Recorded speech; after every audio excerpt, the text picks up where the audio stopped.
Boleh tak pegang handset untuk baca Quran ketika dalam solat? Handset tu ada software Quran dari orang Jitra. Dia semayang, dia pegang handset, pegang itu. Kerana dia nak baca Quran, tak ingat surah. Nak, umpama itu imam tak ingat Fatihah, buka handset. Dengar molek.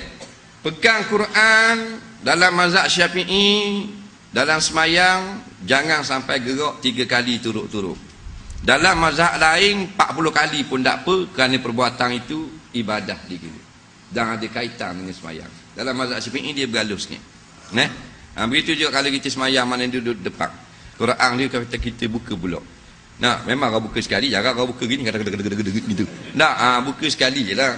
Tapi kalau pegang gini, tengok surah, pandangan yang paling aman, kalau semayang 5 waktu, makruh. Setengah ulama kata khilaful aula.